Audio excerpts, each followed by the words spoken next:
Inshallah and Ashe, and happy new moon blessings to you in the season of Leo. Have you tuned into the Musing Moon meditation? This new moon's energy is exceptional. Actually, they all are, but to really cleanse our chalice and to bring in the new, just honoring the ingredients inside of us, the energetic ingredients, being that it's a magical degree of our mind, what's being brought to the round table today in the cosmic highway, how we think about ourselves. How authentically do we think about ourselves, our thoughts, or how we communicate? What words do we use? What language do we speak to ourselves? So it's like ready. Are we ready to do a inner realm review? The language of our words? Who is in the chalice? Who's in charge of our heart? Even though our solar plexus wishes to be, we should all stand down when it comes to the chalice, the heart space. So if you know, a lot of times we are cruel or we have a self-sabotaging mind. And that right there is the moment to put our mind in a timeout. That's why meditation is an excellent gift to our heart and our soul. And again, Soliciting Solitude is in the venue always, but as a monthly offering until midnight on the 31st of July, it's at a seasonal investment. So I'd be doing a cleansing meditation. Be sure to write a ritual using words, accessing words that are more in alignment with kindness, compassion, love, integrity, peace, joy, happiness. And in doing so, you're going to be teaching your mind a new lesson, a new category to converse with yourself. So the mind or self is one to distract us, kind of like little kids or Dory in Finding Nemo. That's exactly what the mind does. So don't go down the rabbit hole with the distractions, kind of like the mainstream media, distracting human beings from the reality of what's under the sheets. It really is time to identify it, put a label on it, the two channels of our mind. It's an opportunity to go from the dark side of the sky is falling to the light side of my light is streaming. So words may be used to heal, support the process with some extra boost of energy from the new moon, streaming in with the new moon. I was thinking I may do a fire today, but with the heat of things, maybe a candle. We'll get into that a little later, but for sure some water rituals. So share what you are offering to the moon, the goddess, today. She's going to apex probably very quickly after I'm done live streaming here, but just really remember that gratitude is the attitude for transformation. Baby steps, babies aren't made in a day, and heartfelt gratitude. That's going to lead us to a higher elevation in ascension, being the light, being the star that we are. Offering the spirit's heartfelt gratitude. Streams in return, like a sense of peace, safety, recalibrating, knowing our progress, really seeing how far that we have actually come. Wouldn't that be kind? So welcome to the Daily Snippet. Once again, I am your host. I'm a practicing holistic shaman and medium, an otherworldly life coach, and a subtle energetic surgeon. But I do go by the term holistic Sha medium. My intention is to utilize the power of the indigenous technologies, the elemental realms, our original divine blueprint, to navigate our soul's harmonic through these realms of the elemental, imaginal, through the gateway of the shamanic portal into the cosmos, subtle energies, and really so much more, with offerings, prescriptions, and rituals, divinely prepared, I should say, to really add to the juice of your personal container, your personal medicine, your prime directive, just assisting you in discovering your inner genius, your personal medicine, the star that I truly believe we all are, just reintroducing you to that magical essence, that being that resides within, so we all shine a lot brighter. My name is Tanya D, and welcome to my virtual medicine room. So with our solar plexus online, the chalice of our heart, the energy of this new moon, you may feel a bit musing, maybe hyper aware of your thoughts. In the season of the sun, we do become more hyper aware of the fields energetically, just cycling through and being a witness, like literally a witness. Our attitude, our data center, it's processing all of this data all the time. It's our administration channel, the administer. So be conscious of how you talk to yourself, the words that take form. And we know the power of thought forms and patterns, especially when we start linking them together, literally. I've used this before. They get linked together. They cause chaos. They can either gift us or entangle us in this web, this webbing, this netting. So who's your greatest asset? You are. Who's your greatest cheerleader? Once again, you are. So it really is a day to remove the toxic debris. No need to use words that are abusive, or actually just rewrite them, twist them, block them. The Fae. I'm going with the Fae today, streaming in. So it's that inside Nelly, the downer, the negative looping. That's what we may be consciously rewriting. Do a ritual burn of the language inside of you that is less than heartfelt. I'm literally going to be on a bay leaf and using a candle. It's way too hot outside for the rest. And then dipping it in water for the peace, the clarity, the reconciliation. Don't mind the fly here, but exploring new words and how we speak to ourselves, our inside voice. Something like when you look in the mirror first thing in the morning, greet yourself with, "Hello, beautiful soul," and take a bow. Get out and greet the morning, the village with that same attitude, that same voice.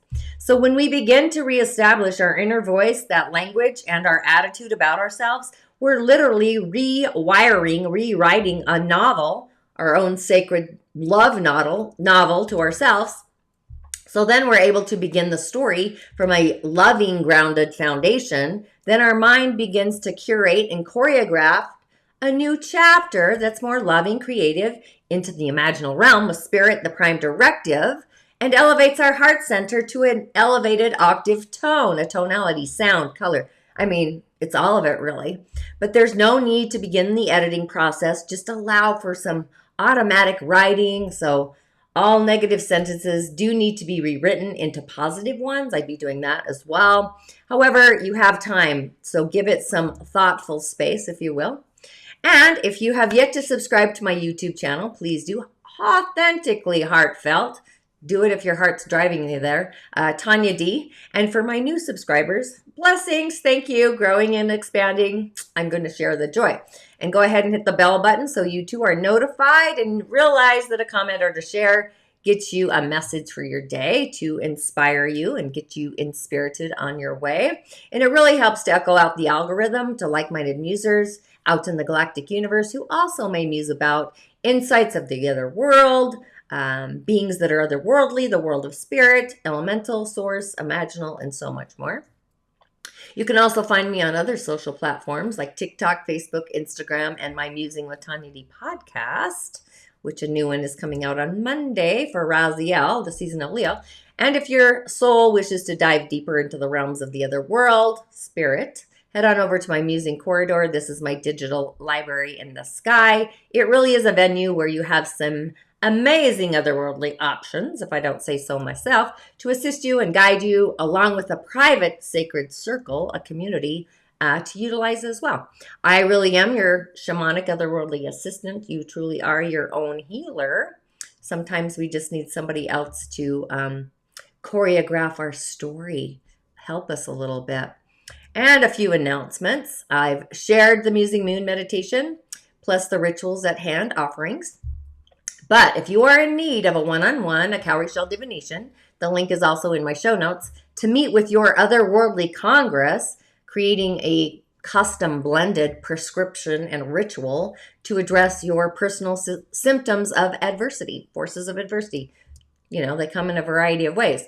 And because you've asked for it, and also you've created the name too, I'm excited to bring to the table, the venue, A Witcher's Way to Manifestation, to really get to the root symptom, the original cause of your ability to manifest or not to manifest, going into the sacred with energetic boundaries to our inner altar and going into the inner world, our origins, and then bringing that to our outer world. So this is not an offering for the week. We are literally going to address some symptoms, the energetic root cause for your physical conundrum, and so much more. So if you're stuck on that hamster wheel of life, any aspect of your life really, issues of manifesting, whether it's the love of your life, a new car, a place to live, a career, be sure to join the Witcher's Way to Manifestation. The link is in the show notes. If you're feeling the call to mountainize your medicine. And real quick, before I get too far streaming, because you know how I get going, that's what I'm sensing. Oh, our options today, you guessed it. But Monday again, we're going to have the Otherworldly podcast, Raziel, for the season of the sun, the angelic being of Leo. That'll be in your inbox. So our options today, we have a car, looks like a new one, a house, and healthy eating. Those are your options. The Fae are online, so just know I choreographed with the Fae this morning. Okay, I should have put that up a little sooner, but go ahead and comment. I'll show it again. Now, this is great. We have a yang water horse of a day on the elemental highway. This is like a water horse in the ocean, right? An otherworldly water horse. A seahorse. Yeah, that's what it is. And who doesn't love horses, right? But at the hour of the dog, we have what's called a fire trine. So this is passion on the highway, creativity. And at the hour of the snake, we have a fire direction, which is the south. This is the rise of the phoenix. So we got some good stuff coming on. But it may be a heated kind of a day. It kind of is a heated kind of a day. Lots of fire and lots of earth. But metal, zero metal. Metal is a resource for water to support our day. So it's below the grade when it comes to strength, even though it's water. The earth is very dry in the season of the goat. But fire is dissipating the water. So this is like lakes and rivers, they're drying up. This is like the spring runoff is over and things are drying up. We definitely need more water. We need more metal.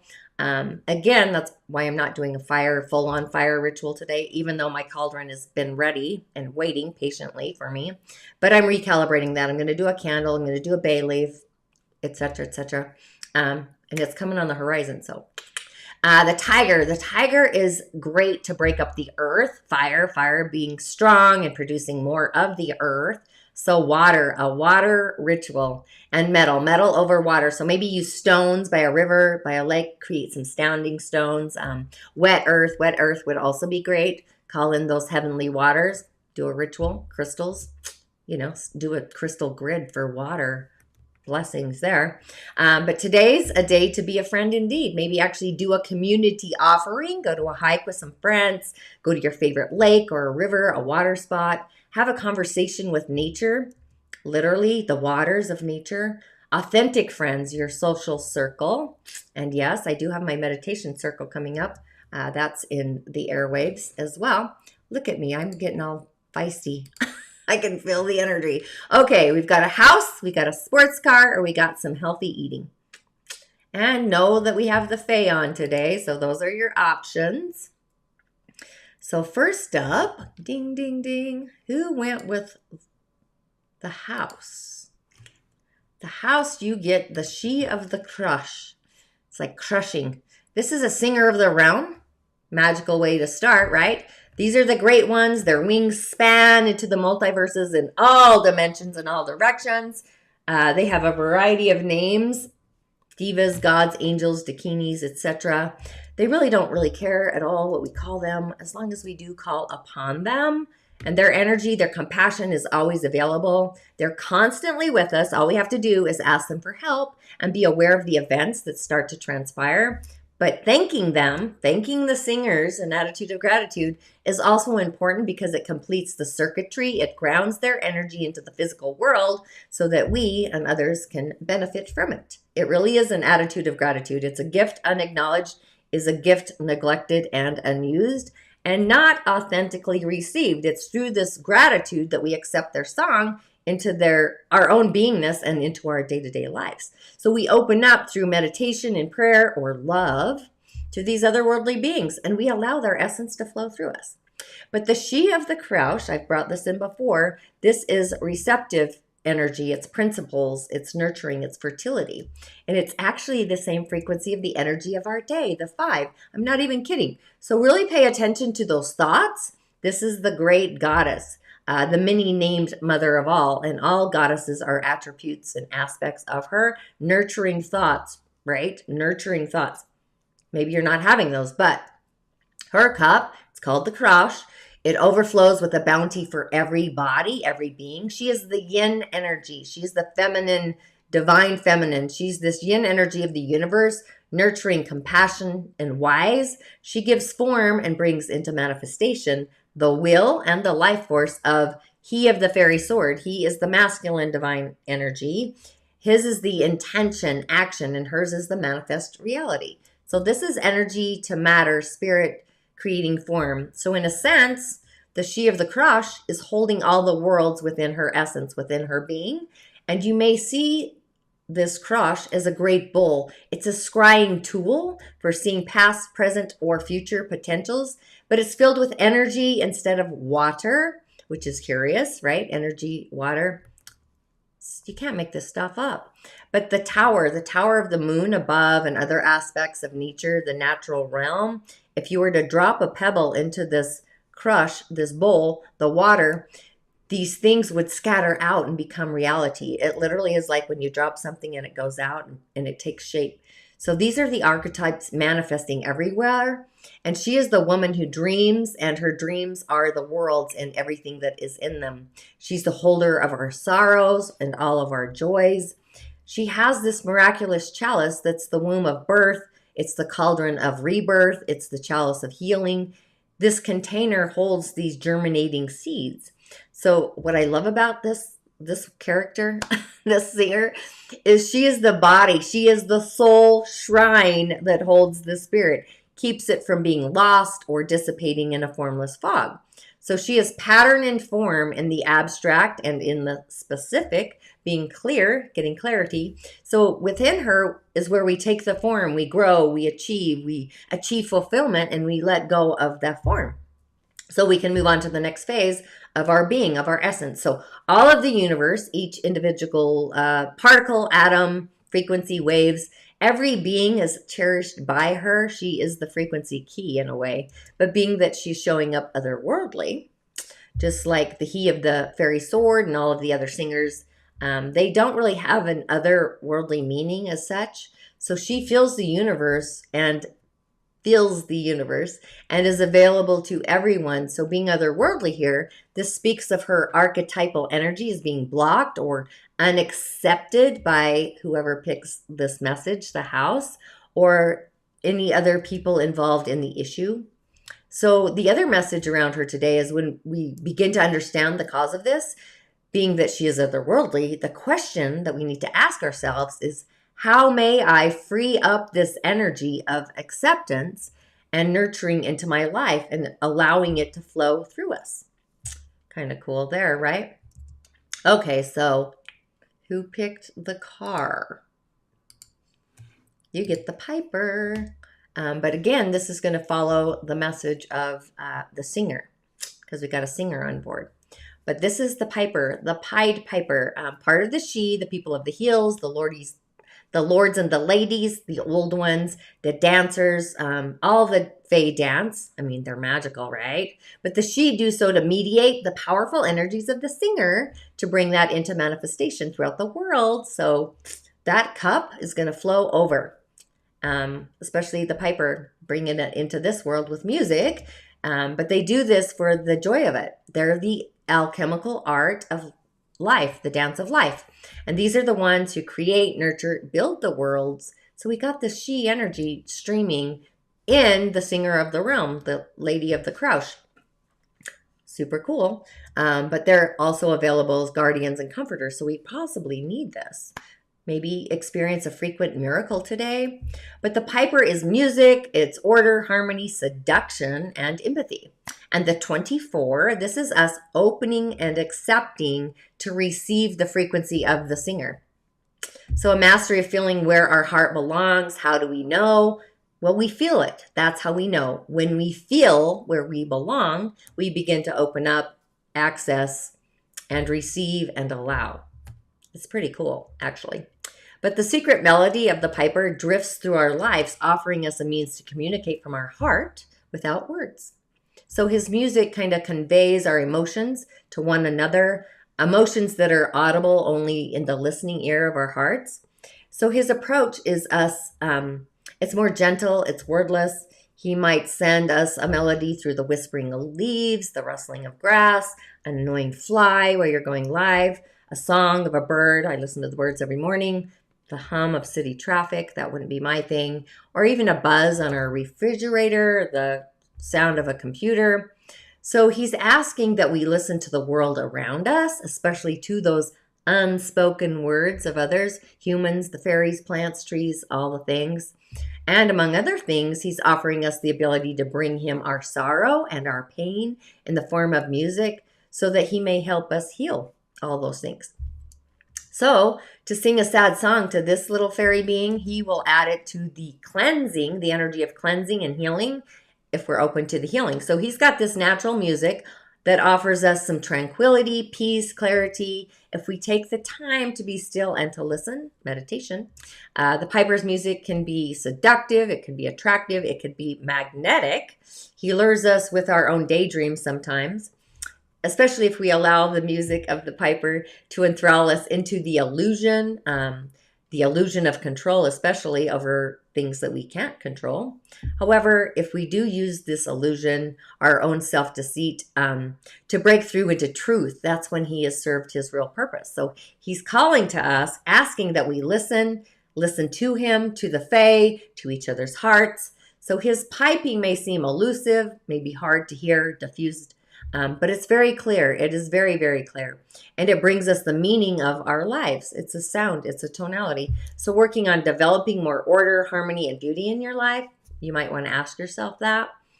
Then we are possibly singing to the tune of the piper when we're singing and becoming more like him as we do. I'm always singing songs, right? That's Soundophone brings him in. So does the piper. So to get what we want, he recommends that we try to be polite. Be gentle, be patient in our persuasion, and then wait quietly, welcoming him in to come to us. So seeking harmony and tranquility within ourselves and also in the world around us. That's why I've always got my virtues I go to. Does it bring me peace? Is it bringing me joy, happiness? And am I doing the same? Love, integrity. I hold those. So use tenderness, gentleness, and the message speaks of a time of harmony, creativity, and increasing the order. It tells of communication without words, the music of empathy, the awareness of our feelings, the concern of others. So this really is a time and a message to pay attention to the subtle energies, the subtle frequencies of others' expressions, their feelings, ideas, and looking past the surface to listen. And as you do, you hear the melody on the very edge of the hearing sound. So he plays these melodies in our dreams, which may be filled with meaning and importance, and then he leaves it up to us to understand what they mean. So this may also be a good time to just be aware that others may be listening to us with sensitivity and clarity, like little kids, right? They're always listening in, so much so that they may hear what we are truly saying more clearly than we often do to ourselves. It also may be a message to open up and signify some musical talents or abilities that you may have, stuff like that, or suggesting that we use music today in some way that's important at the moment in time. Okay, and our final message comes from the healthy eaters out there. I'm one. Oh, hang on, let me get rid of that. Good job. I'm doing great. My camera didn't do so awesome this morning. But this is Luathus the Wild, 57. Again, the mind. The mind is online, but he's part of the fairy challengers. They bring us face to face with our fears, denials, inner traumas, delusions, insecurities, confusion, even when we're misbehaving. But these are the ones that are testing our alertness and our awareness, our insight, knowledge, wisdom, and our dedication to our own personal growth, spiritual and otherwise. Without them, that's when we become very lazy. But Luathus the Wild, filled with fire, impulsiveness, spontaneity, balance, haste. But he's also otherworldly.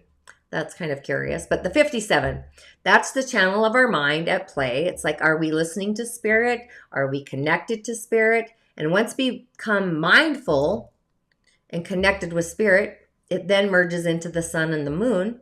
And we create a belief of what our heart, the chalice, the moon, and the sun bring to life. We learn to think differently and we believe differently. The end result. Pretty cool, actually, because that's where we're at. The sun and the moon are doing the dance today. So exciting.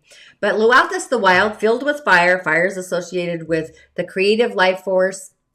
So this fairy literally fires us up. He gets us going. He reboots our batteries, recharges them, and our creative energy. So he likes to be around when things are exciting, when there's a life force blazing high. He can jump in. He encourages it to burn even higher. Another reason why I'm not doing an outdoor fire.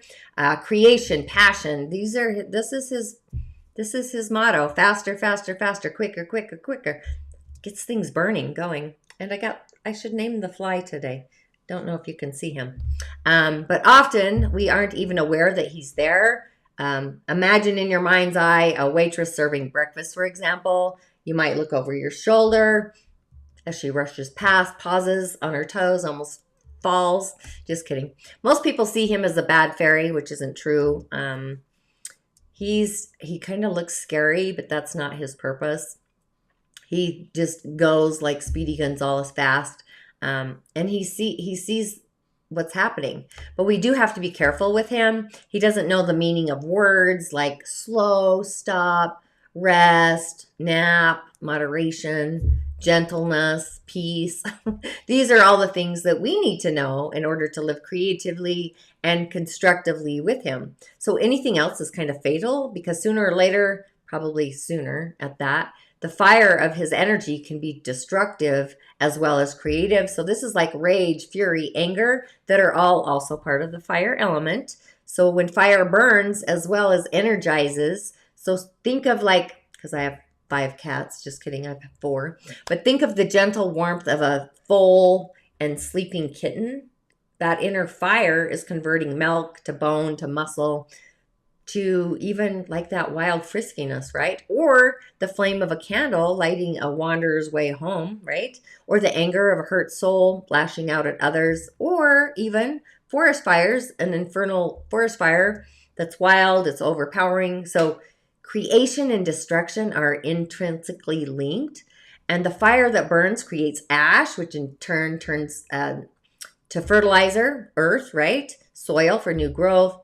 Slopes of volcanoes, they're highly fertile. I was in Italy, and the slopes, the volcanic wine, of course, were like right on the side of, I can't remember the city, but it was amazing. That's why people take the risk of living and farming around volcanoes. Or think of the phoenix. We're going to have that activated. The phoenix lays their eggs, then she bursts them into a flame to incubate them. So birth, death, rebirth are the cycle of fire. That's the cycle of the south streaming in at the hour of the snake. But being that Loathus the wild is otherworldly today, this speaks of burnout, blocked energy, or even exhaustive creative energy, suggesting that we need to find ways to regenerate, recharge ourselves so we can continue the race, but at our own healthy pace. So this really suggests that our fire, our inner fire is the heart. It's a lot of things actually, but it might suggest that our fire is low and we need to replenish by doing activities that are appropriate. I'm thinking water, right? So much fire, we need water before we can resolve the issues that we may be dealing with. So here we can see this little creature. He's otherworldly, representing fire. It's in its destructive mode. But however grim or delightful that process may appear to be, we also need to remember that the distraction is not always a bad thing. There are things that need to be destroyed, like injustice and cruelty, for example, but these things have to be handled with care. We cannot heal injustice with more injustice, nor cruelty with additional cruelty. Ritual, that's a ritual, man. If we wish to fight the twisted fire of cruelty, which is passion gone sour, down the rabbit hole in an insane way, by the way, we must find a way to lovingly counter it with fire of creativity and compassion. So this little character, Loathus, he's eager to help with his wonderful creative and destructive fire, but we do need to be careful with him. He's the epitome of unbounded enthusiasm that can lead us to burnout or to glory. We've got options. So we need to use his fire well, or he will take control and use us, the opposing force, leaving nothing but a little pile of ashes blowing away in the wind. So with all of that, our solar plexus is online, but we also have the heart. We've got the soul's harmonic. We have our throat center with all the messages of today. I would really say our throat center or our solar plexus is really online, and our crown. We've got options, I'm telling you. The element of mineral or metal, the moon, our sacral, I'd be literally doing an entire body cleansing chant. Soliciting Solitude, again, it's an amazing investment in yourself because I have all these things in there now that I say that out loud. But I would affirm, especially with the moon cascading in very soon here in an hour. Whoo, I did this great. But I would affirm that I am recording my inside voice to a narrative of my heart. Be kind, be compassionate. We've got all these people helping us, these otherworldly beings. And be sure to sign up for the Witchers as we navigate the forces of adversity that are in the way of making dreams become reality. I'm going to nail this, baby. I promise. That's what I'm going to do. So with all of that, thanks for tuning in. Inshallah and Ashe. And I'll see you on the other side. Holla. Blessings to you. Go do a new moon ritual. I got to get all my stuff going here. Blessings.